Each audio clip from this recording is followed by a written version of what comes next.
Hola, ¿cómo están? Muchas gracias por estar junto a nosotros en esta nueva edición de Entrevistas CNN.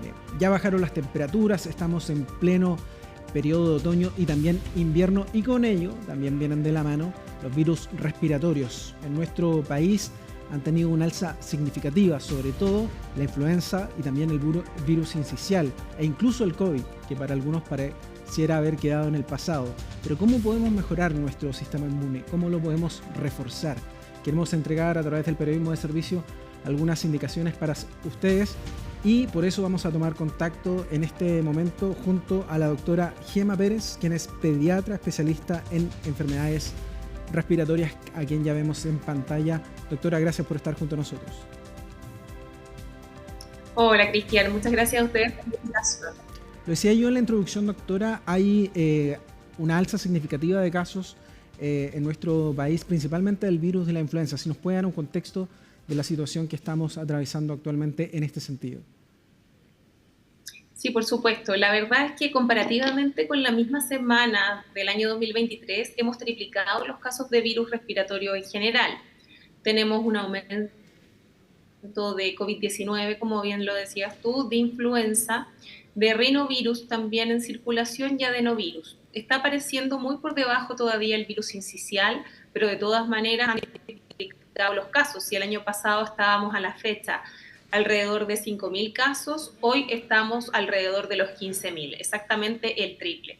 Y es por eso que es importante tomar ciertas medidas para protegernos. También estamos muy bajos en el tema de vacunación.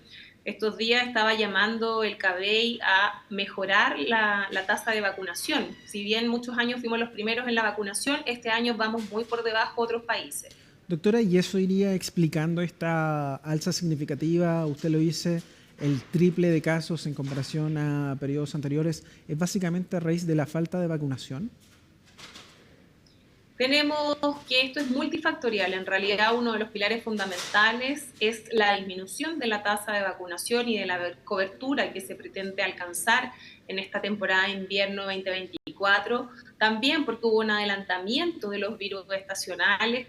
También tuvimos un cambio radical entre el calor extremo al frío, Claro. y eso también favorece que se propaguen los virus respiratorios con mayor facilidad. Hay menos ventilación, hay más encierro, los niños tienden a andar más abrigados, más en contacto. Perdimos un poquito también la cultura del COVID-19, de la protección con mascarillas y lavado de manos frecuente. Entonces hay que volver a retomar ciertas cosas, y también hay otras medidas que favorecen la protección de los virus respiratorios. Por eso nos parece muy importante, doctora, hablar de este tema, no solamente para el cuidado personal, sino que también para el de nuestros familiares y también nuestros entornos, por ejemplo, en lugares tan concurridos como los trabajos, precisamente. Ahora le quiero preguntar, ¿cómo podemos ir reforzando nuestro sistema inmune? Yo tengo un par de datos acá sobre, por ejemplo, los probióticos. Entiendo que puede ser una alternativa. ¿Qué son los probióticos? Si nos pudiera dar esa respuesta para ir luego conociendo otras recomendaciones para evitar sufrir algún resfrío o enfermedad mayor.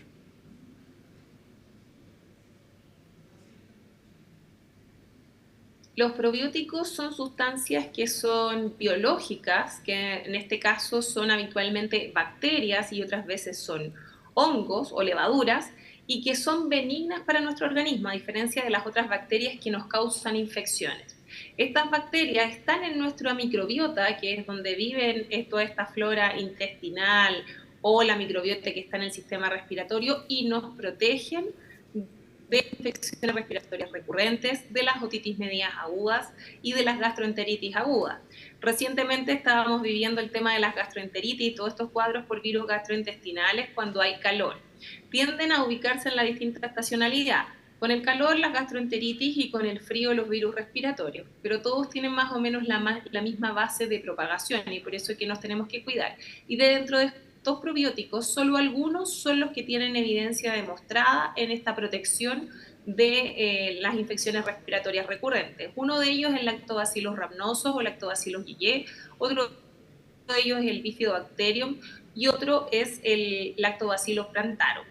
El lactobacillus rhamnosus o YY se dispone en algunas fórmulas lácteas, existe también en un medicamento para poder ingerirlo, y para que se hagan una idea, por ejemplo, los niños que nacen por parto vaginal habitualmente se colonizan por este lactobacillus YY o rhamnosus y de cierta forma van a estar protegidos mejor para las infecciones y para las alergias, a diferencia de los niños que nacen por cesárea, que habitualmente se colonizan con bacterias que tienden a ser más infecciosas que protectoras de la salud.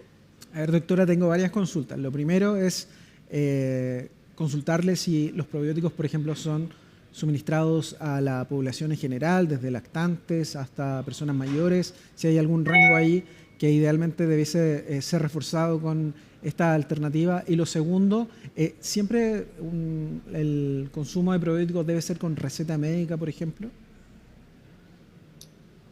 Partiendo de la primera pregunta, se pueden recibir desde el 0 meses, o sea, desde recién nacidos hasta el adulto mayor. Existen distintos preparados, tal como vimos, por ejemplo, en un reciente encuentro médico de educación médica continua, que se llama ProbioMed, que fue organizado por el laboratorio Exxon Pharma y que evaluó todos los probióticos en general, en sus distintas acciones, tanto en el microbioma como en la protección del sistema inmune, y también los probióticos que actúan a nivel gastrointestinal, como en el síndrome de colon irritable.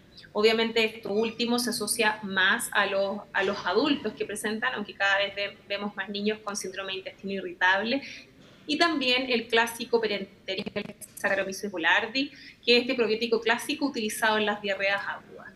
Todo esto se puede usar desde muy pequeño, sobre todo así los YY rhamnosos, para proteger las infecciones recurrentes, para proteger también de los cólicos del lactante. Se utilizan y no necesitan una receta médica, pero obviamente si alguien quiere asegurarse cuál es la mejor opción para su hijo, es mejor indicado en una receta médica por su médico tratante o médico de cabecera, pero se pueden comprar en la farmacia directamente, puesto no tienen un riesgo su utilización. Son, como decía, productos que son biológicos, orgánicos, que se adquieren fácilmente y que habitualmente están asociados a vitaminas como la vitamina D, que también por sí solos favorecen el sistema inmune y la respuesta a los tratamientos de asma y la alergia, mejorando la respuesta de los corticoides inhalados. Perfecto, doctora. Y también en ese sentido, por ejemplo, si yo tengo influenza, efectivamente para la prevención, no para el tratamiento, puedo utilizar probióticos. Es importante hacer la diferencia, ¿no?, entre la prevención y el uso de estos probióticos, no así en el tratamiento ya de la enfermedad propiamente tal. La verdad es que sirven para los dos, pero es importante aclarar que tenemos distintas formas de utilización. Si yo quiero utilizarlo para la prevención, lo ideal es el consumo diario de una cantidad específica que existe solo en algunos preparados, por ejemplo, Muno, que lo traen 10 elevado a 9 de la cepa, y debo tener un consumo diario por al menos 3 meses para demostrar la adecuada respuesta y eficacia para prevenir las infecciones recurrentes. Pero también, si yo quiero empezar a tomarlo cuando ya estoy en un cuadro agudo como influenza o COVID, yo puedo ingerir este probiótico, pero al menos 15 días para poder tener una respuesta en el episodio agudo. Lo ideal es siempre preventivo, por la misma razón que utilizamos las vacunas, para prevenir que esta enfermedad sea grave y ya tengamos una respuesta defensiva más implementada con la inmunidad de memoria adaptativa. Así que siempre es importante prevenir antes de que tratar el cuadro agudo. Excelente, doctora. Buena hacer esa aclaración porque uno tendiese a confundirse en lo que es la prevención y posteriormente el tratamiento. Así que a poner ojo. Finalmente, doctora, ya se nos acaba el tiempo, pero también le hago una pregunta que puede ser básica, pero cuando alguien dice tengo un virus respiratorio, voy por una licencia con antibióticos. ¿Cuál es la diferencia entre el probiótico y el antibiótico? En general es una buena pregunta porque la gente se tiende a confundir en muchas cosas. Primero, si yo tengo un virus respiratorio, como su nombre lo dice, es un virus, no es una bacteria. Los antibióticos atacan directamente a las bacterias que nos causan enfermedades, a bacterias que son patógenas. Y a los virus no les sirven los antibióticos. Si a mí me indicaron un antibiótico en un virus, está mal, voy a generar resistencia antibiótica y la única vez que yo podría requerir un antibiótico para un virus es que este virus se sobreinfecte con las bacterias que habitualmente se sobreinfectan algunos virus. Por ejemplo, la influenza tiende a sobreinfectarse con neumococo, que es el que produce neumonías, otitis y meningitis en los niños, incluso sinusitis en los niños más grandes, y ahí recién podría ocupar un antibiótico. Pero por otro lado, el probiótico, tenemos un probiótico que es para prevenir enfermedades como esto y que son bacterias, no medicamento, no un fármaco, que son naturales y que generan una respuesta inmunológica en el paciente y no generan infección. Perfecto.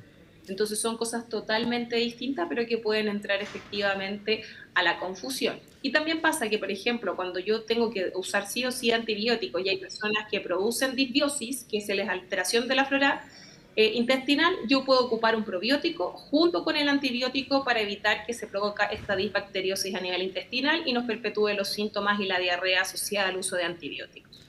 Doctora Gema Pérez, directora de Luft Salud y también especialista en enfermedades respiratorias, les queremos agradecer por habernos aclarado estas dudas en un tiempo tan importante y de mucha prevención en torno a los virus respiratorios. Muchas gracias por haber estado junto a nosotros. Muchas gracias a ustedes, Cristian, por la invitación. Bueno, ya lo sabe allí, importante la prevención al momento de enfrentar alguna amenaza de estos virus que siguen presentes. Debemos sacar lecciones de la pandemia y hay medidas básicas que podemos utilizar no solamente para el cuidado personal, como hemos dicho, sino que también para nuestros entornos. Sigue la compañía de nuestro canal, nosotros nos vamos a volver a encontrar en una nueva instancia de Entrevistas CNN. Que estén muy bien.